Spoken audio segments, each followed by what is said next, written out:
आइए 1 John chapter 2 verse 17 को पढ़ के आज के संदेश को शुरू करते हैं।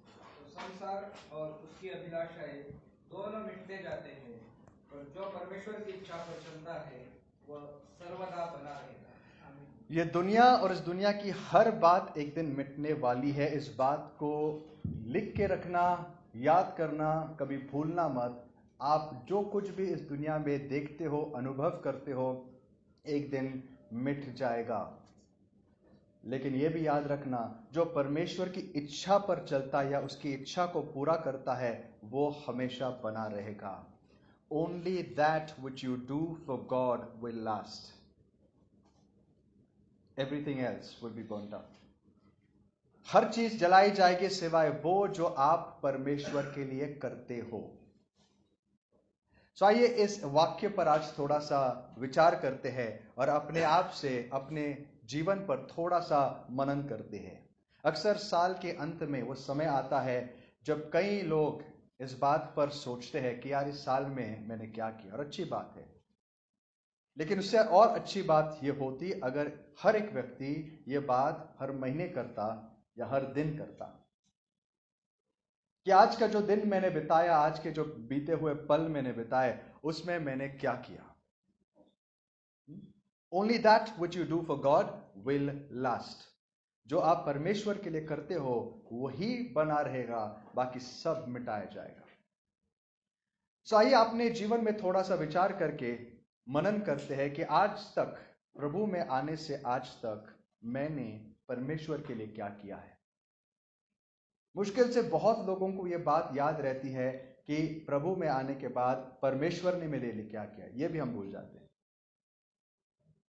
लेकिन उससे बड़ी बात है, उससे बहुत ज्यादा मैं समझता हूं, ऑफकोर्स उतनी ही जरूरी बात है कि जब परमेश्वर ने आपको बुलाया, उस समय से लेकर आज तक आपने परमेश्वर के लिए क्या किया। दोस्तों, हमें यह नहीं भूलना चाहिए कि जब परमेश्वर हमें बुलाता है, वो इसीलिए नहीं बुलाता कि वो हमें सब कुछ दे। बहुत लोगों को ऐसा लगता है, एक अच्छा उदाहरण कई बार शेयर किया जाता है जो सच नहीं है। It's a fable. आपको पता है फेबल्स क्या होते हैं? फेबल्स क्या होता है? एक ऐसी कहानी जिसको हम कथा कहते हैं, राइट, जिसमें बड़े बड़े विचित्र डिपिक्शंस होते हैं, लेकिन फिक्शंस होते हैं, लेकिन उसमें एक मॉरल होता है। ईसॉप्स फेबल्स करके आपने कई बार पढ़ा होगा, बहुत फेमस लेख है पुराने जमाने का। ऐसा ही एक फेबल, मॉडर्न फेबल है। एक दिन एक जगह में कुत्ता और एक बिल्ली होती है, और कुत्ते दोनों एक ही घर में होते हैं, और एक स्वामी होता है उनका। जो स्वामी होता है ना, कुत्ते को बहुत अच्छा खिलाता है, दोनों को अच्छा खिलाता है, पालता पोसता है, जो समय समय पर नहलाता है, उनको सब कुछ देता है। और कुत्ता सोचता है यार ये कितना ही, मतलब कुत्ता अपने दिमाग से सोच रहा है, ये व्यक्ति कौन है, इतना बढ़िया व्यक्ति है, मेरा जो मालिक है कितना बढ़िया है, मुझे कितना संभालता है, ये कितनी मेरी चिंता करता है, शायद ये परमेश्वर होगा। उसी घर में बिल्ली थी, बिल्ली को भी वो वैसे ही संभालता था, वैसा ही प्यार करता था, और वैसे ही उसको उसको बड़े अच्छे से नर्चर करता था। और बिल्ली भी एक दिन सोचने लगती, यार कितना ही अद्भुत व्यक्ति है ना, कितना मुझे संभालता है, कितना मेरी सेवा चाकरी करता है, शायद मैं परमेश्वर होगा। May be because I am God, क्योंकि मैं परमेश्वर हूं, वो मेरी सेवा कर रहा है। कुत्ता क्या सोचता है, मैं कौन हूं यार, ये कर रहा है ऐसे, शायद ये परमेश्वर होगा। और यही दो प्रकार के लोग आज आपको क्रिश्चियनिटी में भी मिलेंगे। एक वो सोचते हैं, एक वो लोग होते हैं जिनके जिनके जिनके बुद्धि सही जगह पर है, और वो दाऊद के जैसे कहते हैं, परमेश्वर मैं हूं ही कौन जो आपकी सृष्टि मुझ पर गई, आपकी दृष्टि मुझ पर गई है, जो आप मेरी ओर देखते हो, आपने मुझे चुना है, आई एम इंडेटेड, मैं आपके लिए गुलाम हूं प्रभु, मेरा जीवन का मकसद है आपकी सेवा करना, आपने जो किया मेरे लिए। और एक प्रकार के लोग होते हैं, वो ये सोचते हैं, प्रभु आफ्टर ऑल आपने मुझे बनाया है, आई डिजर्व इट, ये मेरी, this is what I deserve, right, thank you. आप कोई बड़ी बात नहीं कर रहे हो, इनफैक्ट कुछ लिस्ट है, कुछ बातें जो आपने अभी तक नहीं की। लेट मी रिमाइंड यू, ये प्रॉब्लम्स मेरे अभी तक सॉल्व नहीं किए, क्यों नहीं हुए? क्योंकि उनके जीवन में सेंटर ऑफ फोकस जो है वो खुद है। उनकी अब एक्सपेक्टेशन क्या है कि मैं जब बुलाऊंगा परमेश्वर हाजिर होना चाहिए। लेकिन जिन्होंने परमेश्वर को सच्चाई से जाना वो ये सोचते जब परमेश्वर पुकारता मैं हाजिर रहूंगा। आज हमें सोचना इन दोनों में से हम कौन है। हम आज परमेश्वर के पास आते हैं, आने से जब से हमने परमेश्वर को जाना है हमारी वृत्ति क्या है कि परमेश्वर ने मेरे लिए करना चाहिए, वो करना चाहिए, ये करना चाहिए। नहीं किया तो कहां है परमेश्वर? क्यों नहीं किया आज तक? निराश हो जाते हैं, हम उससे दूर रहेंगे। और एक वो होते हैं जो ये सोचते प्रभु जो आपने किया इसके मैं बिल्कुल भी योग्य नहीं हूं, वो एम आई। इन दोनों विचारधाराओं में से आप कौन है, मैं कौन हूं, ये रोज हमें याद रखना है। क्योंकि कई बार हम कुत्ते बन जाते हैं, कई बार बिल्लियां भी बन जाते हैं। सोच बदलती है।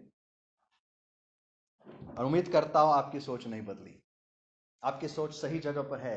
दोस्तों, परमेश्वर ने आपको इसलिए नहीं बचाया कि वो आपको क्या करे, एक पेडिस्टल पर रखे और आपकी सेवा चाकरी करे।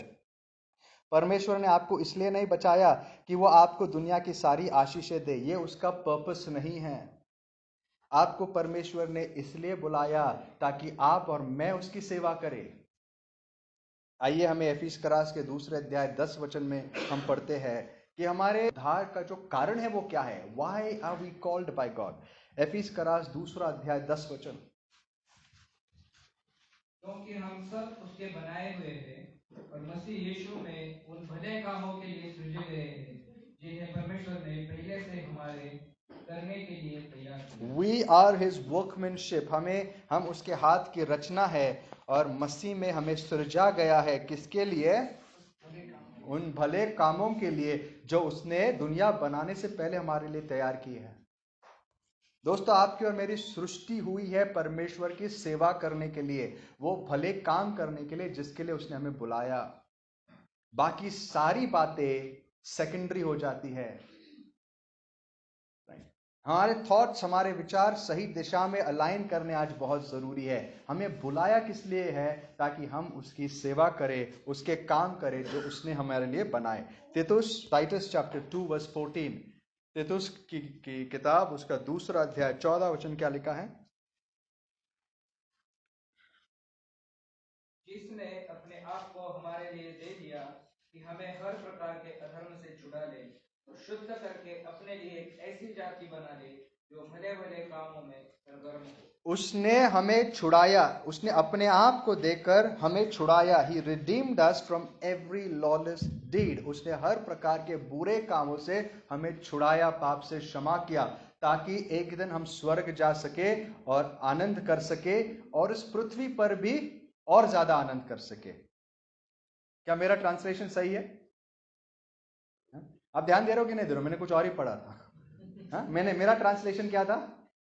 परमेश्वर ने हमें बुलाया क्यों? क्योंकि हम स्वर्ग जा सके और वहां पर हमारी सेवा चाकरी हो सके और इस पृथ्वी पर इन द मीन टाइम थोड़े स्टार्टर्स भी हमें मिल सके। राइट? इसके लिए बुलाया? नहीं बुलाया। परमेश्वर ने हमें इसलिए बुलाया ताकि हम क्या करें? शुद्ध क्यों किया? भले भले कामों में सरगर्म रहे। मतलब सरगर्म, वो वाला सरगर्म नहीं। आज बहुत लोगों का सरगर्म जल्दी होता है, ये अलग टाइप का सरगर्म है। क्या है ये? इंग्लिश में क्या लिखा है? इंग्लिश में लिखा है He redeemed us to purify us for himself। हमें उसके लिए उसने शुद्ध किया, for his own special purpose, zealous for good works। उसकी एक खास इच्छा है मेरे लिए और उस इच्छा के लिए उसने मुझे शुद्ध किया है और वो चाहता है कि मैं उस इच्छा के लिए क्या हो जाऊं?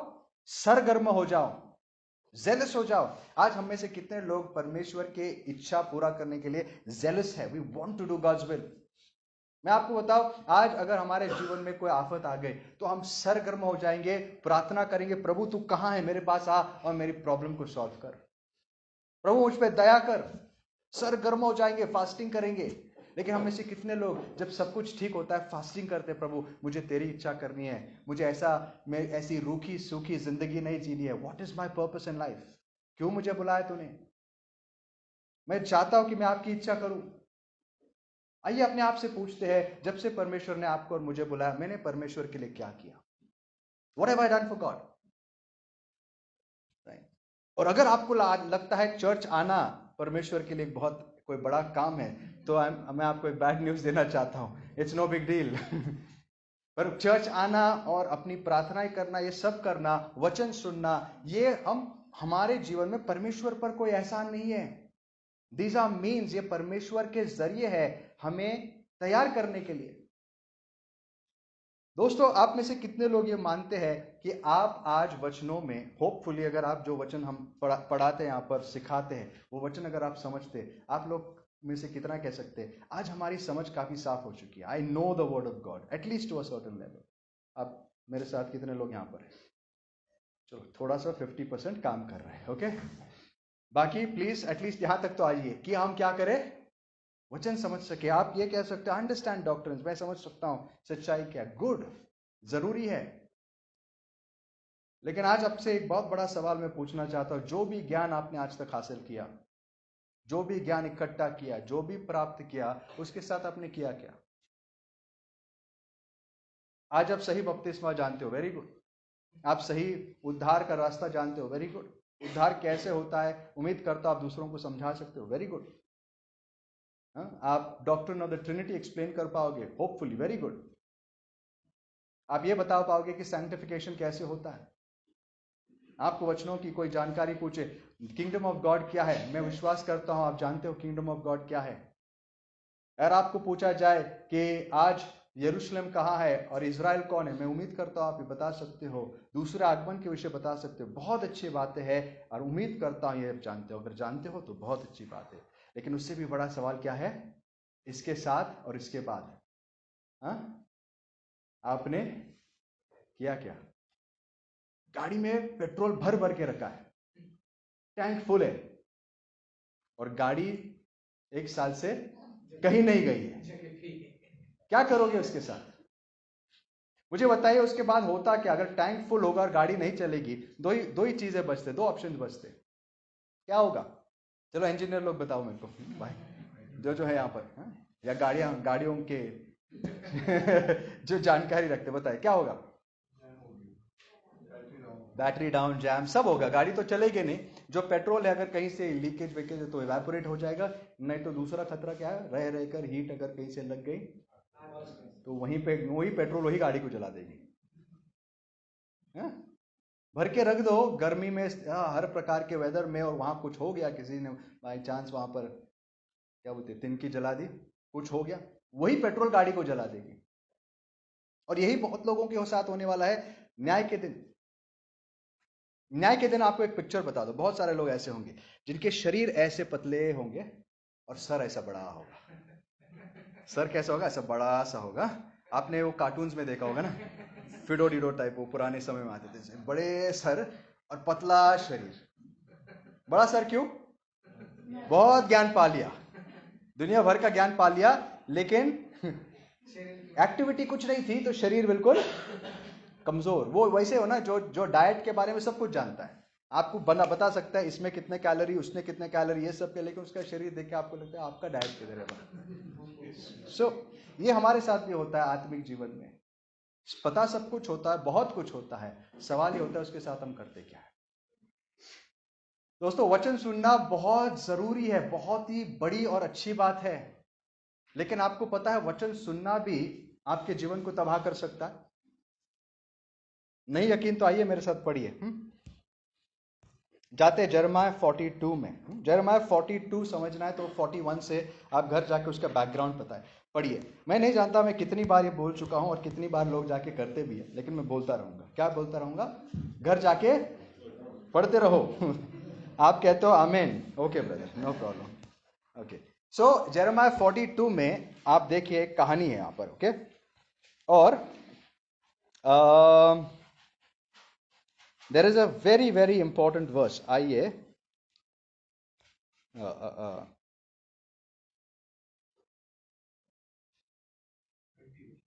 It is verse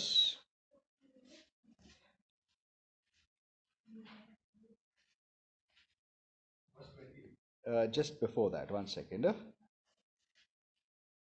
Where Jeremiah says, उसको कहता है कि तुम तुमने परमेश्वर के वचन सुनकर क्या किए? बहुत बड़ी भूल की है। आई जस्ट चलो पहले तो हम पढ़ते हैं, या I think it should be verse 20, but let's start with from the beginning. Okay, एक से पढ़िए ब्रदर, एक से पढ़िए। कोरह का पुत्र योहानन, होशेया का पुत्र याजन्या, दलों के सब प्रधान और छोटे से लेकर बड़े तक सब लोग यिर्मयाह भविष्यद्वक्ता के निकट आकर कहने लगे, हमारे विनती ग्रहण करके अपने परमेश्वर यहोवा से हम सब बचे हुओं के लिए प्रार्थना कर, क्योंकि तो अपनी आंखों से देख रहा है कि हम जो पहले बहुत थे अब थोड़े ही बच गए हैं। इसलिए प्रार्थना कर कि तेरा परमेश्वर यहोवा हमको बताए कि हम किस मार्ग से चलें। ओके, हाँ, and you are right, it's verse 20, but मैं दूसरे ट्रांसलेशन में पढ़ रहा था। In the NIV it comes out a little differently. लेकिन यहां पर होता क्या है, यहां पर हम देखते हैं कि यिर्मयाह के पास कुछ लोग आते हैं। अगेन उसका एक बैकग्राउंड है, यहां पर कुछ हो चुका है, उस बड़ा सा एक कांड हो चुका है, और अगेन वो घर पे आप पढ़ लेना। लेकिन उसके बाद ये लोग आकर यिर्मयाह के पास आते हैं। ये कब हुआ पता है? बैबिलोन के प्रभु ने जब इजरायलियों को बैबिलोन में भेजा, कुछ लोग बचे हुए थे, और वहां गेदल्याह नाम का एक गवर्नर था जिसको कुछ लोगों ने मार दिया था, और जिन्होंने मार दिया था उसको ये वाले लोग आके मार देते, तो कहीं काफी सारा अपराइजिंग वहां हुआ। और उसके बाद ये लोग अभी डर चुके हैं, तो ये क्या करते हैं, यिर्मयाह के पास आके कहते हैं, यिर्मयाह एक काम करो, परमेश्वर से जाके हमारे लिए मार्गदर्शन ढूंढो, परमेश्वर से पूछो हमने क्या करना चाहिए। और जो उन्होंने कहा अद्भुत है। क्या कहा उन्होंने पता है? उन्होंने कहा कि 3 वचन पढ़िए ब्रदर। इसलिए प्रार्थना कर कि तेरा परमेश्वर यहोवा हमको बताए कि हम किस मार्ग से चले और कौन सा काम करें। किस मार्ग से चले और कौन सा काम करे। 5 वचन में और उन्होंने और कुछ कहा, देखो। तब उन्होंने यिर्मयाह से कहा, यदि तेरा परमेश्वर यहोवा तेरे द्वारा हमारे पास कोई वचन पहुंचाए और हम उसके अनुसार न करें, तो यहोवा हमारे बीच में सच्चा और विश्वास योग्य क्या साक्षी है। कॉन्फिडेंस है। उन्होंने कहा कि प्रभु से पूछ क्या करना है। यिर्मयाह कहता मैं जरूर पूछूंगा, आप आए हो खुद, मैं जरूर पूछूंगा, मुझे वक्त दो। वो लोग क्या कहते हैं, चुप नहीं बैठते। क्या कहते हैं? जो कुछ परमेश्वर तुझे बताएगा अगर हम नहीं करेंगे तो परमेश्वर हमारा न्याय करे, हम बिल्कुल मानेंगे। चलो यहां तक रुकने के बाद, यहां तक पढ़ने के बाद इन लोगों के विषय आपकी क्या राय है? इतना ही अगर आपने इनके बारे में पढ़ा तो क्या राय है? I would love such members in our church, right? मुझे बहुत बहुत आनंद होता अगर ऐसे लोग हमारे चर्च में होते हैं। जो कहो प्रभु जो कहेगा हम करेंगे ब्रदर, बस आज्ञा आप दे दो, प्रभु की आज्ञा हमें मिले, हम जो कहेगा वो करेंगे। Praise the Lord. मैं तो खुशी से पागल हो जाऊंगा कि हमें और ऐसे लोग मिले। लेकिन होता क्या है, कहानी में ट्विस्ट है। परमेश्वर से वचन आता है यिर्मयाह के पास, लेकिन यिर्मयाह बड़े अलग मूड में आता है अभी, क्योंकि सब सुन के आया वो। परमेश्वर के दासों का यही बहुत बड़ा अद्भुत होता था उनके जीवन में, एक अनुग्रह कि वो परमेश्वर से सुनते थे, और बाद में फिर उन्हें सब कुछ पता चलने के बाद सामने वाले का दिल सामने उनके पड़ा हुआ है। आपको पता है वर्स 20 में यिर्मयाह क्या कहता है उनसे? पढ़िए।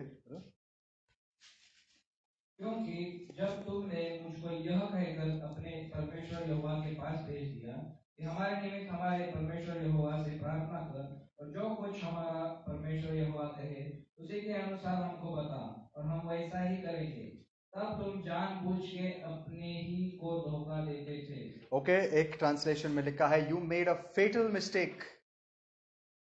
तुमने बहुत बड़ी गलती, बड़ी ने मृत्यु लाने वाली गलती की, तुम्हारा जीवन तबाह करने वाली गलती की। अपने आप को तुमने फंसाया जब तुमने ये कहा कि यहोवा जो भी कहेगा हम करेंगे। तुमने एटलीस्ट ये कहना चाहिए था, प्रभु जो बताए हमें करने के लिए अनुग्रह दे, या करने की कोशिश करेंगे।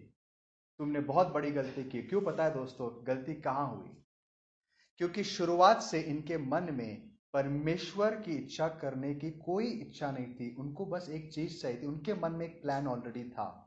उनके मन का प्लान था कि हमें इजिप्ट जाना है, और उनको पूरी गारंटी थी, उनको पूरा भरोसा था कि परमेश्वर उन्हें साथ देगा।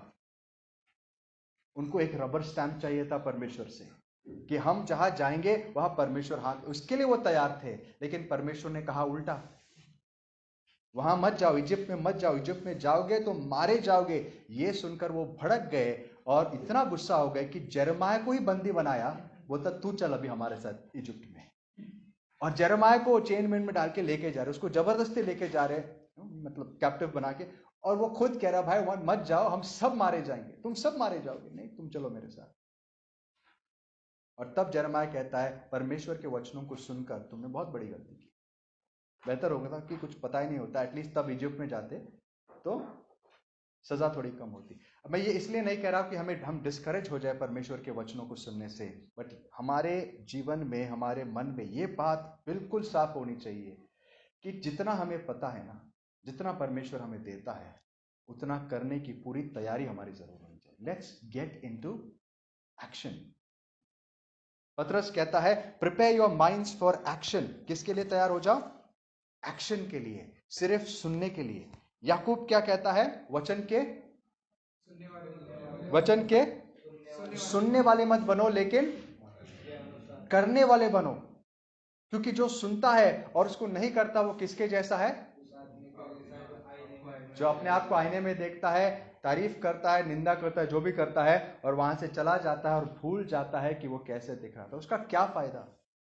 और वैसे ही होता है जब हम वचन सुनते, बड़े लालसा से, बड़े इंटरेस्ट से सुनते, लेकिन करने की इच्छा नहीं होगी ना, तो दोस्तों वही वचन, वही पेट्रोल एक दिन हमें जला देता है। सुनना बुरी बात नहीं है, फिर से कहता हूं बहुत अच्छी बात है, ये पेट्रोल हमें चाहिए। जितनी दूर आपको जाना है उतना ज्यादा पेट्रोल बार बार भरना पड़ेगा, लेकिन गाड़ी चले तो सही। आज आपको परमेश्वर से एक आज्ञा मिली, जब आप उसको करते हो, परमेश्वर आपको 2 कदम और आगे लेके जाएगा। आप 2 कदम और आगे बढ़ गए, परमेश्वर और तेल डालेगा और 4 कदम आगे लेके जाएगा। लेकिन अगर आप एक ही जगह बैठे रहोगे और कुछ करने की इच्छा नहीं होगी, तो दोस्तों वही पेट्रोल तेल भर भर के क्या होगा, अपनी ही जिंदगी हम तबाह कर देंगे। आपको बताए एक इंसान का उद्धार हुआ या नहीं, ये किन बातों से प्रमाणित होता है? आज बहुत लोग इस सवाल को पूछते और चाहते हैं कि हमें एक टाइप का कॉन्फिडेंस मिले कि मेरा उद्धार हुआ है कि नहीं। कुछ लोगों को इसकी जरूरत नहीं पड़ती, वो हमेशा सोचते हैं मैं सेफ हूं, मेरा उद्धार हुआ है, मुझे कुछ मत बताना, मेरा टिकट कंफर्म्ड है। कुछ लोग रहते हैं जो बैलेंस्ड रहते हैं, कहते हैं टिकट निकला तो है लेकिन अभी वेटिंग है, पता नहीं कंफर्म होगा क्या। Not a problem, it's a good attitude. At least चिंता तो होती है भाई जाएंगे या नहीं। ओवर कॉन्फिडेंस हमेशा बुरा होता है, भय से जीना बुरा होता है, बीच में रहना ठीक है। लेकिन जो ओवर कॉन्फिडेंट होते हैं उनको कोई हिला नहीं सकता, वो कुछ भी करे, उनको पता है कि वो प्रभु के दाहिनी ओर बैठने वाले, उनको कुछ फर्क नहीं पड़ता है? लेकिन हमें उनमें से नहीं रहना है। आपको कैसे पता, या बाइबल हमें क्या बताती है कि कौन अगर उद्धार पाया हुआ है या नहीं, कैसे पता लगता है, उसका चिन्ह क्या है? How do you know you are saved? क्या इस बात से कि आपको सही डॉक्ट्रिन्स पता है? आपको क्या लगता है स्वर्ग के राज्य में, आई मीन न्याय के दिन जब आपको परमेश्वर के सामने खड़ा किया जाएगा, आपको एक 50 मार्क क्वेश्चन पेपर दिया जाएगा, okay, answer the following, fill in the blanks, efficiency 2:15 लिखो, ऐसा होगा। एक्सप्लेन कैल्विनिज्म, एक्सप्लेन प्रीडेस्टिनेशन, ऐसा कुछ लिखा होगा? नहीं। किस बेसिस पर आपका और मेरा न्याय होगा? किस बेसिस पर? जब कभी भी बाइबल न्याय की बात करता है, आपको पता है क्या लिखता है? मैं पढ़ूंगा आगे आपके लिए। जब कभी भी न्याय की बातें होती है, लिखा है उन्हें उनके कर्मों के अनुसार उनका न्याय मिला। गॉड विल जज everyone according to their deeds. तो अगर हमारा आज उद्धार हुआ है क्या नहीं, इसका प्रमाण क्या है? हमारे काम। आपके पास विश्वास है या नहीं, इसका प्रमाण क्या है? आपके काम। जेम्स कहता है अगर कोई कहता है मेरे पास विश्वास है और कार्य नहीं, तो उसका विश्वास निर्जीव है, मृत मतलब डेड है, राइट? अगर वो कहता है मैं परमेश्वर पर भरोसा रखता हूं लेकिन उसके कार्य सपोर्ट नहीं करते, उसे चिंता करनी है। सो जॉन हमें कहता है अगर तुम्हें जानना है तुम्हारा उद्धार हुआ है, कई सारे साइंस देता है। आइए थोड़े से पढ़ लेते हैं। 1 जॉन चैप्टर 2 वर्स 3, 1 जॉन 1 यूहन्ना 2 अध्याय 3 वचन। यदि हम उसकी आज्ञाओं को मानेंगे तो इससे हम जान लेंगे कि हम उसे जान गए हैं। हम कैसे जानते हैं कि हम उसे जान गए हैं? उसकी आज्ञाओं को मानते, जब हम उसकी आज्ञाओं को मानते हैं, when we obey his commandments। उसको जानना अनंत जीवन है। यीशु ने कहा अनंत जीवन क्या है? परमेश्वर को जानना। तुम कैसे जानते हो तुम्हें अनंत जीवन मिला है? कि तुम पिता को जानते हो तुम्हारे कर्मों से। अगर तुम्हारे कर्म धार्मिक है तो तुम निश्चिंत हो सकते हो कि तुम उसे जान रहे हो। लेकिन सिर्फ उसकी आज्ञाएं मानना तो एक है।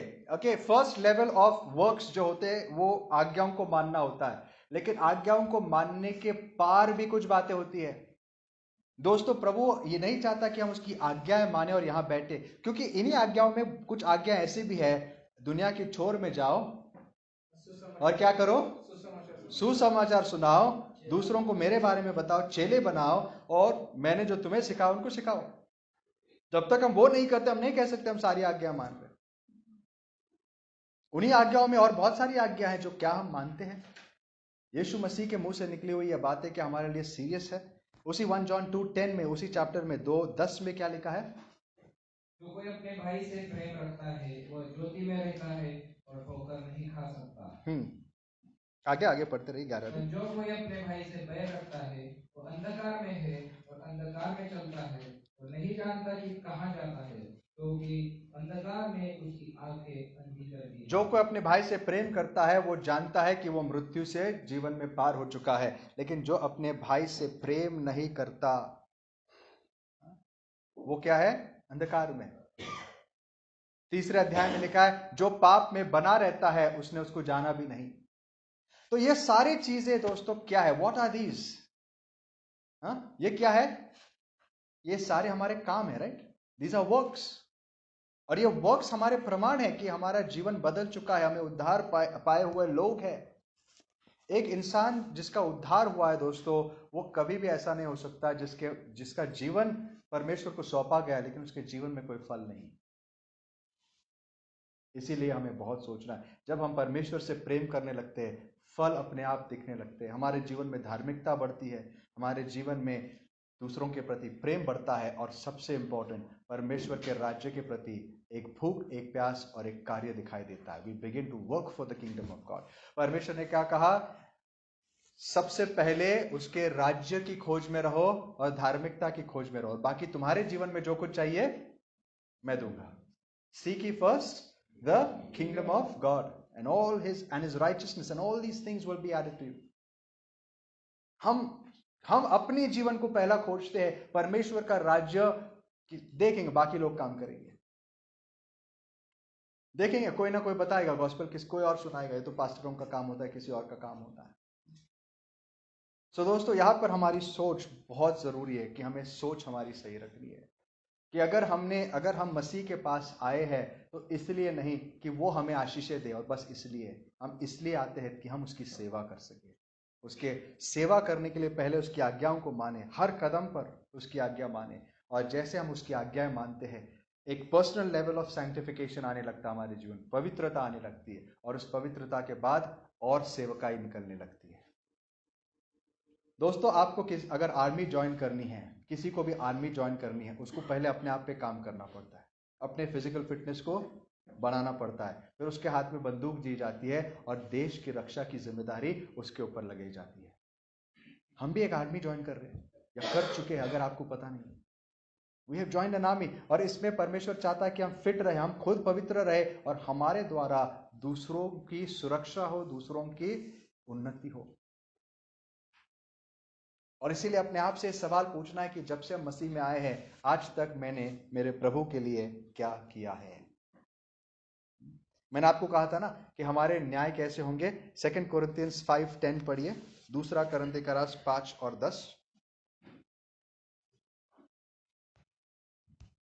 क्योंकि अवश्य है कि हम सबका हाल मसीह के न्याय आसन के सामने खुल जाए, कि हर एक व्यक्ति अपने अपने भले बुरे कामों का बदला जो उसने देह के द्वारा किए हो पाए। हम सबको एक दिन मसीह के सामने खड़ा रहना है, और हम सबका न्याय होगा, हम विश्वासियों का भी होगा। किस बेसिस पर? किस बेसिस पर? हमारे भले और बुरे काम। कुछ लोग इस बात से संतुष्ट है, हमारा जनरल लोगों के साथ एक जनरल जजमेंट नहीं होने वाला है, हम सेफ साइड पे, ओके। लेकिन विश्वासियों का एक अलग से जजमेंट भी है। तुमने इतने साल मुझे जाना, मैंने तुझ पर अनुग्रह किया, बार बार तुझे बचाया, जब तू गिरा मैंने तुझे उठाया, जब तू मुझे छोड़ के चला गया मैं तुझे वापस बुला रहा था। और तुझे पता है तेरे साथ ये करने के लिए कितने लोगों को मैंने काम पे लगाया। लेकिन मुझे एक बात बता, तू मेरे साथ बना रहा, तू मेरे कब काम आया? यह सवाल प्रभु हम सबसे पूछने वाला है। और इसीलिए दोस्तों इस बात से संतुष्ट मत रहना कि आज हम बाइबल जानते हैं, आज हम वचन सुनते हैं, आज हम चर्च आते हैं, हमारा दान धर्म करते, सब करते हैं। इस बात से संतुष्ट मत रहना, क्योंकि ये बस हमारी जिम्मेदारियां हैं जो हमें निभानी है। I mean this is the bare minimum. और ये सब हम क्यों करते हैं? वचन क्यों सुनते हैं? ये वचन इसलिए सुनाए जाते हैं ताकि आप तैयार हो जाए कार्य करने के लिए। प्रभु ने चर्च में पास्टर्स, टीचर्स, इवेंजलिस्ट और कलीसिया में इन जनरल ये सेवकाइयां क्यों रखी है? एफिस 4:11 हमें बताता है क्यों रखी है ये, ताकि देह की उन्नति हो। आइए पढ़ते हैं उसको, एफिस 4:11।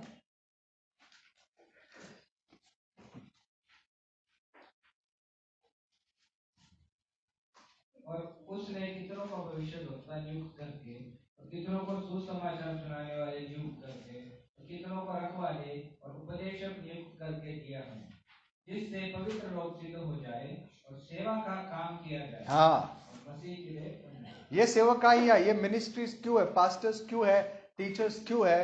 ताकि लोगों की उन्नति हो सके और लोग क्या हो सके? सेवा का काम कर सके। दोस्तों आज हमारे बीच सेवा करने वाले लोगों की बहुत जरूरत है। We need people who serve God. जितना कलीसिया सेवा करेगी दोस्तों, उतना ही परमेश्वर का राज्य आगे बढ़ेगा। सेवा की जिम्मेदारी किसी एक व्यक्ति की नहीं हो सकती, या दो व्यक्तियों की नहीं हो सकती। We are all servants, we are all servants of God. हम सब कौन है? परमेश्वर के सेवक हैं। सवाल यह है कि हमने क्या किया है आज तक। ओके, एक सवाल अपने आप से पूछ लेना कि आपको जो खजाना मिला है परमेश्वर के ज्ञान का, परमेश्वर के उद्धार का, आज आपने ये खजाना कितने लोगों के साथ बांटा है या बांटने की कोशिश की है? और मैं इसलिए नहीं आपसे कह रहा हूं ताकि मैं आपको दोष लगाऊं, इसलिए कह रहा कि आज आपको चैलेंज कर सकूं। थोड़े दिनों में एक नया साल आने वाला है। उम्मीद करता हूं उस नए साल के समय हमारी सोच भी नई बनती जाए, हमारा जीवन नया बनते जाए, हम उसी चक्रव्यूह से निकल के आइए एक हमारे जीवन के मकसद को समझे। We have a very high calling. पौलुस कहता है, मैं कलीसिया के लिए प्रार्थना करता हूं कि परमेश्वर तुम्हारी आंखें खोले ताकि तुम अपनी बुलाहट की आशा और उसके परिणाम को देख सको। You can understand and see the hope of your calling. तुम्हें क्यों बुलाया गया है ये समझ सको। दोस्तों अगर हम भी दुनिया के जैसे ही जीते हैं कि हम इस दुनिया में आए, अपना पेट भर लिया, अपने परिवार को संभाला, अपने फ्यूचर को प्लान किया और मर के चले गए, we are not different from the rest of the world. हमारे और दुनिया के बीच में क्या फर्क है? परमेश्वर ने हमें इसलिए बुलाया ताकि हम एक फर्क ला सके, उसके राज्य में कुछ योगदान कर सके। हम सबकी एक जिम्मेदारी है, और जब तक इस बात का एहसास नहीं होता आप कुछ नहीं कर सकते। जब तक आपके अंदर करने की इच्छा नहीं आती आप कभी कर नहीं पाओगे। और आज का संदेश का उद्देश्य यही है कि परमेश्वर हमारे हृदय को उत्तेजित करे कुछ करने के लिए। Let's do something. यहाँ पे नाइकी का स्लोगन मुझे बहुत अच्छा लगता है, जस्ट डू इट। नाइकी का स्लोगन क्या है?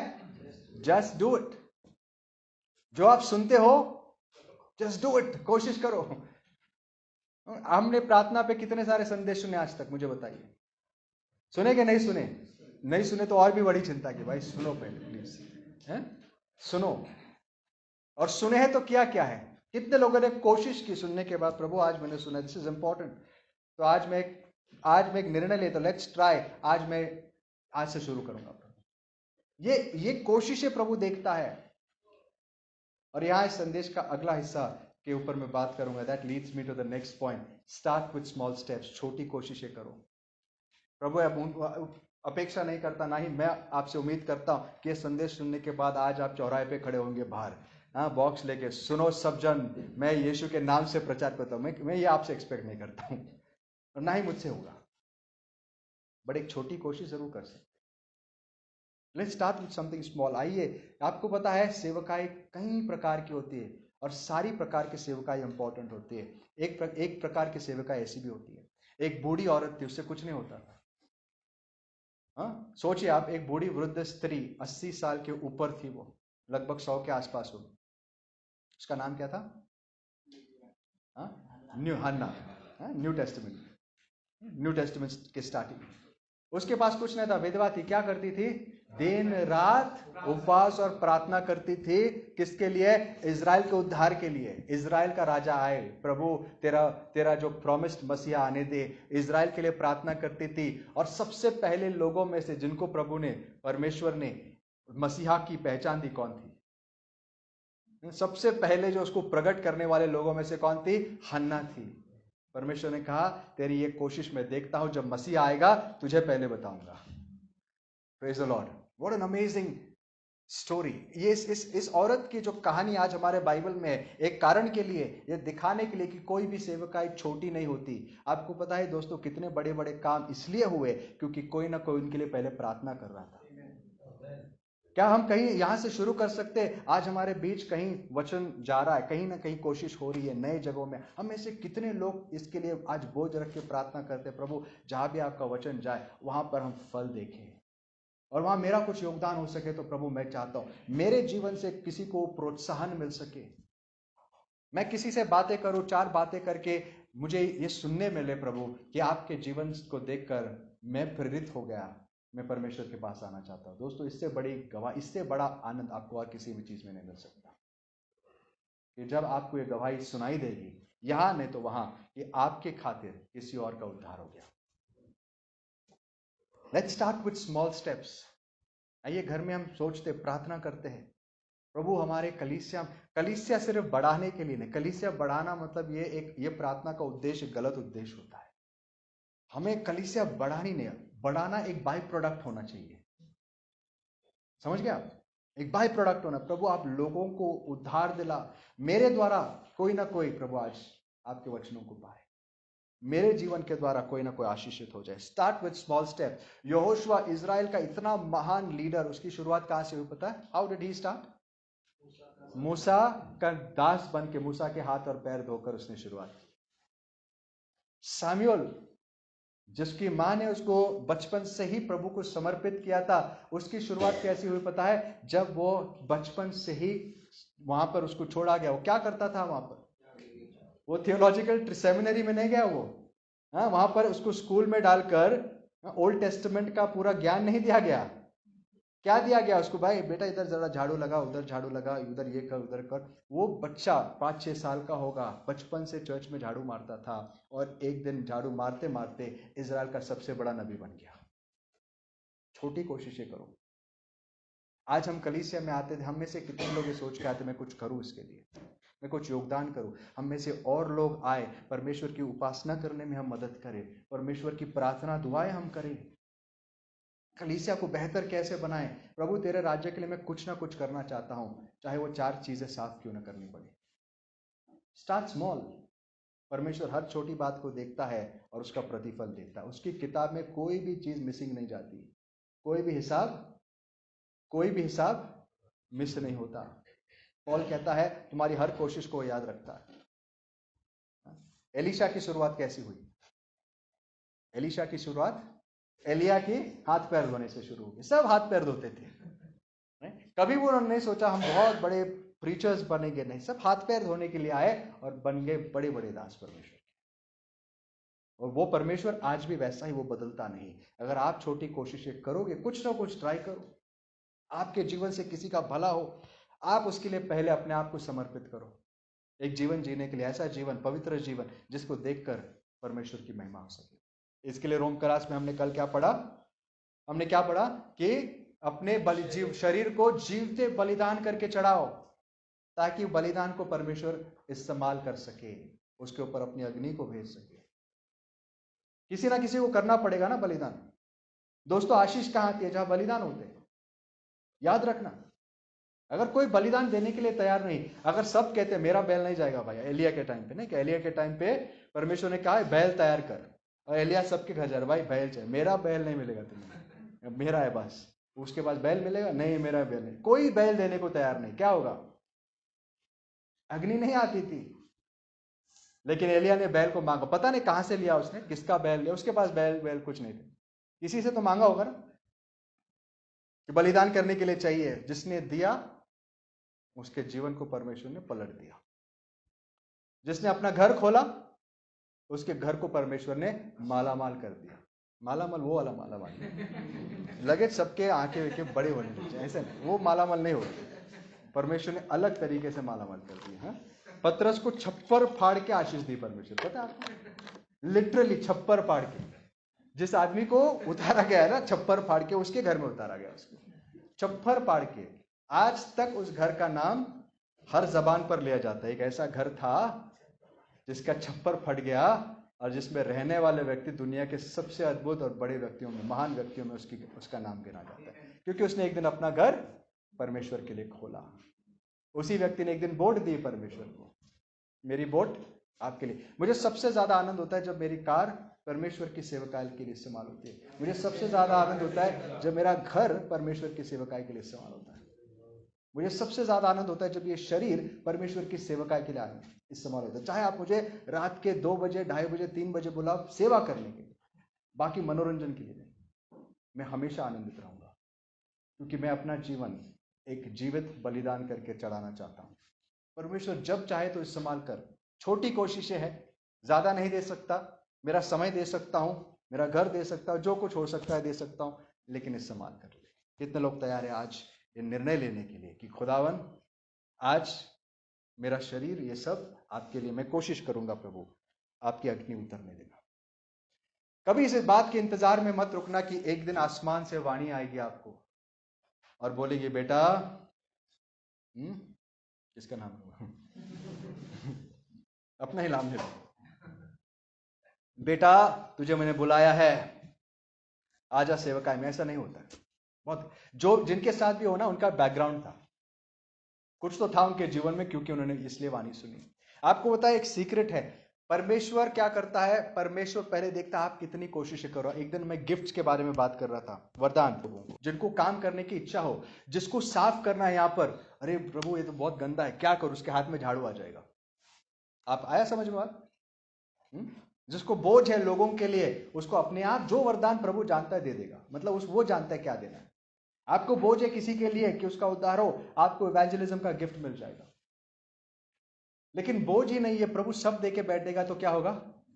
हम अपनी गद्दी पे बैठेंगे, profit so and so sitting here, evangelist so and so, अपनी ही महिमा करते बैठेंगे, कोई फायदा नहीं उसका। जब आपको सेवा करने की इच्छा होती है, वरदान प्रभु की ओर से आती है। इसीलिए लोग झाड़ू बीड़ू मारते बड़े हो गए ना। आई बात समझ में? इनको करनी थी सेवा। यहोशुआ के मन में एक ही बात थी, मूसा की सेवा करो। परमेश्वर ने कहा मूसा के बाद गद्दी नहीं बोल सकते उसको, it is not a kingdom, but क्या थी? जिम्मेदारी तेरी। प्रेरित के 16 अध्याय में पॉल हमें एक बहुत सुंदर चीज सिखाता है। इसको पढ़ के यहां पर खत्म करते हैं। Let's wrap up. Acts chapter 16, प्रेरित उसके 16 अध्याय में 6 से 10 वचन पढ़िए। और वे फ्रूगिया और गलातिया देशों में से होकर गए। पवित्र आत्मा ने उन्हें एशिया में वचन सुनाने से मना किया, और उन्होंने मूसिया के निकट पहुंचकर बिथुनिया में जाना चाहा, परंतु यीशु के आत्मा ने उन्हें जाने न दिया। तो मूसिया से होकर वे त्रोआस में आए, और पौलुस ने रात को एक दर्शन देखा कि एक मकिदुनी पुरुष खड़ा हुआ, उसे विनती करके कहता है कि पार उतर कर मकिदुनिया में आ और हमारी सहायता कर। हाँ, इस कहानी से हम क्या सीखते हैं? इस कहानी का जो सबसे ड्रामेटिक पार्ट क्या है पता है? कि उसको एक दर्शन दिखा और दर्शन में कैसा वो व्यक्ति आकर उसको देखता है। लेकिन इस कहानी से और एक चीज हम सीखते हैं। हाँ, पॉल क्या कर रहा था पता है?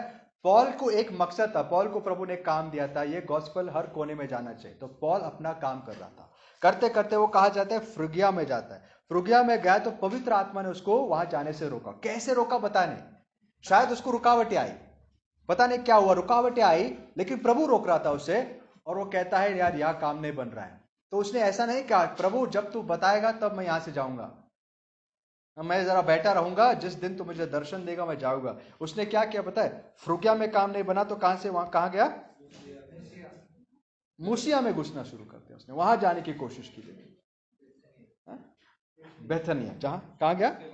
हाँ, उसके बाद मूसिया से बेथनिया में, जहां जहां जा रहे रुकावट आ रही, उसने नहीं सोचा ये काम ही नहीं बनना, छोड़ दो अभी, प्रभु तू जब दिखाएगा नहीं। वो कोशिश करते रहा और फाइनली प्रभु ने उसको दर्शन दिया। तो प्रभु हमारे साथ भी हमें यहां पर कुछ सिखा रहा है। प्रभु क्या सिखाता है? ऐसा नहीं होगा कि पहले ही अटेम्प्ट में आपको स्वर्ग से वाणी आएगी और आप बहुत बड़े बड़े काम करने लग जाओगे। आप जितनी कोशिशें करोगे, परमेश्वर कई कोशिशों को खुद रोकेगा, कहीं को प्रोत्साहित करेगा, लेकिन जितना आप ज्यादा कोशिश करते रहोगे उतना ही वो अपने आप को आप पर प्रकट करेगा। Do something. इसीलिए आज का संदेश का अगर शीर्षक दूं, मैं नाइकी से कॉपी करूंगा। क्या करूंगा? Just do it.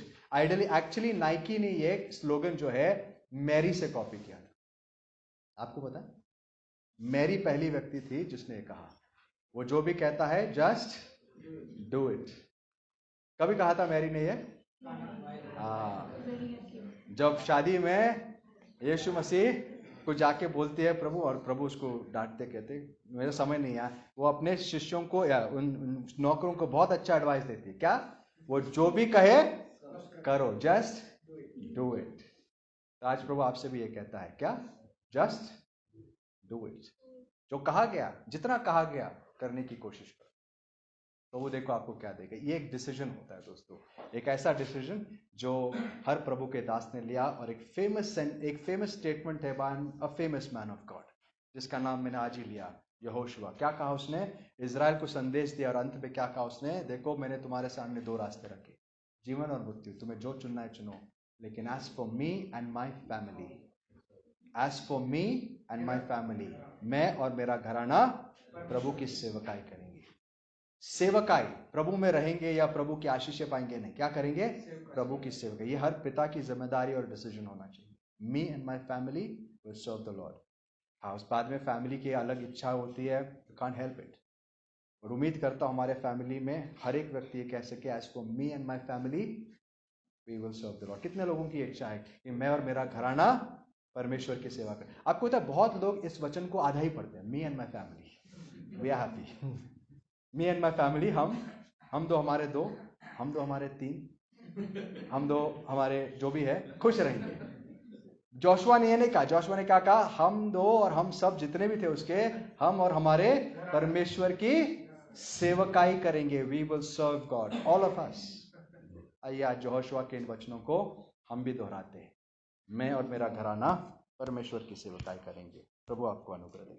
आइए हम अपने पैरों पर खड़े होते हैं।